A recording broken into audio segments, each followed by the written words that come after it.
विधान परिषदेतले माजी विरोधी पक्षनेते अंबादास दानवेंनी आता उपमुख्यमंत्री अजित पवारांबद्दल एक मोठा दावा केला आणि खळबळ उडवून दिली आहे। पार्थ पवार जमीन प्रकरणानंतर अजित पवार सरकारमधून बाहेर पडणार होते असा खळबळजनक दावा अंबादास दानवेंनी केलाय। दानवेंनी ज्या बैठकीचा दाखला याकरता दिलाय ते ऐकून थोडं आश्चर्य वाटतंय। वर्षावर मुख्यमंत्री उपमुख्यमंत्री प्रफुल्ल पटेल आणि तटकरेंमध्ये झालेल्या बैठकीत अजित पवारांनी राजीनामा देण्याचा इशारा दिल्याचं दानवेंनी म्हटलंय। त्यामुळे सत्ताधाऱ्यांच्या बैठकीतल्या तपशिलाचा सुगावा अंबादास दानवेंना नेमका कसा लागला हा प्रश्न समोर येतोय। त्यामुळे दानवेंचा हा दावा अपेक्षेप्रमाणे सत्ताधाऱ्यांनी खोडून काढलाय। तर दानवेंच्या दाव्याबाबत कितपत तथ्य आहे याविषयी तर्क वितर्क पाहायला मिळतात। माझ्या माहितीप्रमाणे त्या दिवशी वर्षावरच्या बैठका झाल्या। अजितदादांनी त्वेषाने रागाने सरकारमध्ये बाहेर पडून सरकारला पाठिंबा देतो इतपर्यंतची भूमिका घेतल्याचं आमच्या कानावर माझ्या तरी कानावर आहे।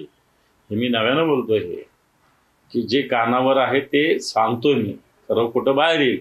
आणि म्हणून अशा याच्या कारणामुळे अजितदादा आणि पार्थ पवारांना वाचवलं जातंय असं मला वाटतं।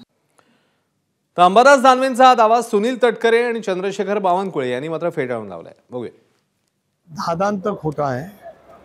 अंबादास दानवेने काय वक्तव्य करावं मला माहीत नाही। याच्यात कुठल्याही पद्धतीची चर्चाही नाही, होणं संभवत नाही। आणि त्याच्यामध्ये स्पष्टपणाची भूमिका दादांनी खुली केली। पक्षाचा अध्यक्ष म्हणून मी पण त्या बाबतीमध्ये खुलासा त्या ठिकाणी केला। खोटारडेपणा आहे।